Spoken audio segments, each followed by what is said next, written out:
After the underwhelming final season of Game of Thrones, HBO has been developing multiple spin-offs, prequels, and sequels to their fantasy series hit, with a pilot being completed and scrapped for a prequel set 10,000 years before Game of Thrones titled Bloodmoon. All eyes shifted to the development of House of the Dragon. With very high expectations from fans and critics alike, House of the Dragon sticks closer to the era of the original series. With familiar families, locations, and tone, House of the Dragon looks every bit like Game of Thrones we know so well. The biggest difference between this series and its precursor is it lacks the uniqueness and freshness that Game of Thrones introduced to the airwaves. While this series is far from a masterpiece, House of the Dragon is not the disaster I was expecting it to be. Set 172 years before the birth of Daenerys Targaryen, House of the Dragon mimics the palace intrigue of Game of Thrones, with various characters from vying families backstabbing and plotting for a chance to sit upon the Iron Throne. The first episode of this series spends the majority of its hour running time establishing the various players in this round of the Game of Thrones, many of whom are members of the titular ruling family. The entire first episode focuses on the heir to King Viserys Targaryen, played by Paddy Considine, who has yet to have a male child. His cousin, Princess Rhaenyra Targaryen, played by Eve Best, waits alongside her husband, Lord Corlys Velaryon, played by Steve Toussaint. Sir Otto Hightower, played by Rhys Ifans, the Hand of the King, distrusts Viserys' brother Daemon, played by Matt Smith, the presumptive heir to the throne. Otto's daughter Alicent, played by Emily Carey, is the closest friend to Viserys' eldest daughter, Rhaenyra, played by Millie Alcock, who is not the heir due to Westeros never having had a female monarch. The first episode of House of the Dragon establishes that despite 2 centuries between the series,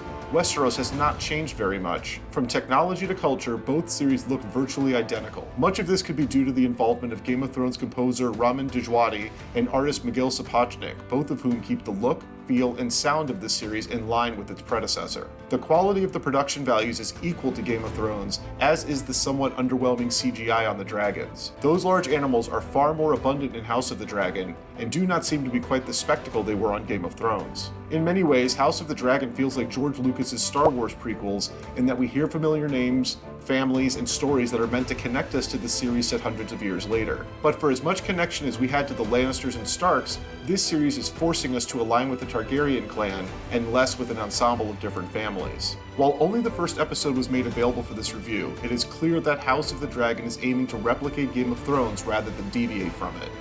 Matt Smith, a scene stealer in both Morbius and Last Night in Soho, continues to take the spotlight here as Daemon, a character who blends elements of Joffrey Baratheon, Draco Malfoy, and Loki into a character audiences will love to hate.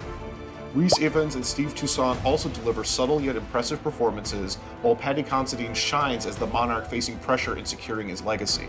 Both Millie Alcock and Emily Carey are good in roles that will be central to the story, although it seems unclear when this season will shift forward in time for their adult counterparts, Emma Darcy and Olivia Cook, to take over the roles of Rhaenyra and Alicent. House of the Dragon also keeps the nudity and brutal violence of Game of Thrones as a staple, with multiple gory sequences, including a couple that rival the most unsettling moments in the prior series. There are several sequences set in brothels, so the breasts exposed more than meet the minimum viable quantity you would expect from an HBO series.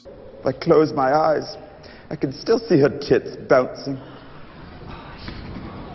The first episode reminded me a great deal of the first season of Game of Thrones, with a large focus put on establishing the various factions and who we should trust and whom we should be wary of. I remain curious about this show, if only because George R.R. Martin has created a layered and deep mythology that is interesting to revisit, even if we know the fates of many of these characters are already sealed. House of the Dragon still has the potential to become a Better Call Saul level prequel that can enhance the experience of the story it originated from. While I would have been far more interested in visiting a totally distinct era of Westeros history, I was very entertained with this glimpse into how a series of events paved the way to the clash of Lannisters, Starks, and White Walkers. There is a lot of time left for this series to distinguish itself and present a story that is worth investing in. For now, I can say that what House of the Dragon showcases in the first episode is much better than the final season of Game of Thrones, but it still has a long way to rivaling the early seasons that made that fantasy series such a massive hit. I would be lying if I said I didn't like this show, I just don't know if I love it yet.